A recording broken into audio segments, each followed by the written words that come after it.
Abbiamo ricevuto delle telefonate ai nostri centralini dove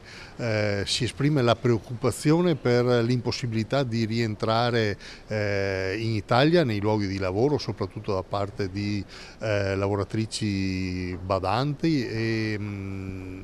il timore è quello di perdere il posto di lavoro. Non solo la paura per le bombe e una guerra senza senso tra le badanti ucraine che lavorano nella Marca e in questo periodo nel loro paese, nelle famiglie di origine, c'è anche la preoccupazione di non farcela a rientrare dai propri assistiti e quindi di essere licenziate. Le frontiere sono aperte, il problema semmai è raggiungerle visto il blocco dei voli e le criticità negli spostamenti. Dal canto suo la CGIL le sta rassicurando. Questo non è ovviamente uno dei casi in cui si può essere licenziati, perché credo che la giustificazione sia più che ampiamente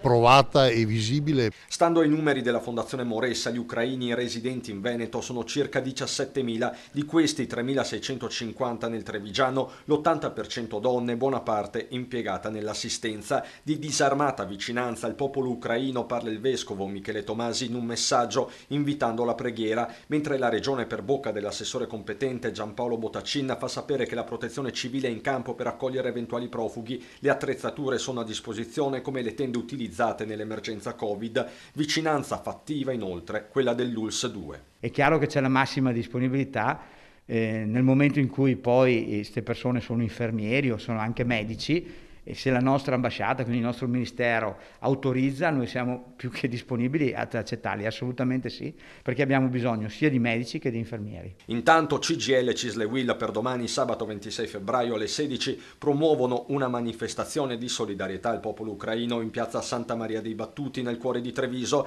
Parteciperà anche il sindaco Mario Conte, da giorni in stretto contatto proprio con la comunità ucraina di Marca. Fa parte di quei gesti simbolici di solidarietà e di vicinanza al popolo ucraino e in più in generale quei gesti a favore della pace nel mondo, perché troppe volte ne parliamo, però poi vediamo che nella realtà dei fatti ancora nel 2022 piovono bombe